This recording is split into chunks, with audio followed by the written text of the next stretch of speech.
It is a time like no other. New York City, the epicenter of a global pandemic. On March 22nd, New York State went on pause. But for so many families, stopping time was impossible. We're strong, and we'll get through this. I'm going to have a little baby girl today.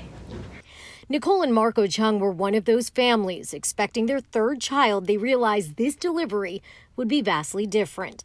Hospital systems across the city were adjusting visitor policies, trying to figure out ways to treat COVID-19 patients and separately keep expectant mothers and their newborns safe. I took away all the warm and fuzzy feeling about having a baby. It really just became a transaction. Sad to say. In April, changing policies meant in some cases spouses would not be permitted in for deliveries. So for Nicole, days of quarantine leading up to giving birth became about mental preparation and preparing to perhaps be alone during a C-section without her husband. And if I had to do this alone, I was capable of doing so, and I had to remind myself of that every single moment until Cuomo said that a partner would be allowed in if they tested negative. The day before their scheduled C-section, the couple were each swabbed for COVID-19. Thankfully, both were negative, and her husband was allowed in for delivery. Everyone's wearing masks. It was very scary. How are you feeling? Hello.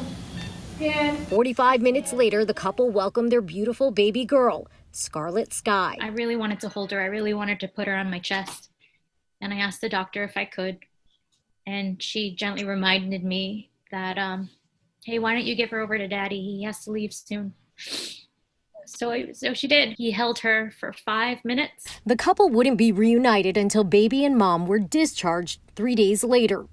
And to add to the mix of emotions, just 4 floors above, Nicole's 73-year-old mother, a nurse at Mount Sinai East for 43 years, was working on the front lines treating COVID-19 patients. Unable to embrace one another in person, Grace Torrecampo met her granddaughter for the first time through tears virtually. I was able to FaceTime her, see her in her full PPE gear. And she was having lunch with some of her colleagues who were also in their PPE gear. And they all met Scarlett for the first time. They were clapping for her. They were clapping for the new life. I was crying. It was really such a beautiful moment to be able to celebrate that together. Policies surrounding visitors in labor and delivery departments at our local hospitals have certainly evolved since the start of the pandemic. Now, more recently, in the last few weeks, spouses and a support person is permitted to stay overnight. One thing that hasn't changed, however, is every person admitted, including the person staying overnight, will have to test negative for a COVID-19 test. In East Harlem, Narmeen Chaudhry, Pix 11 News.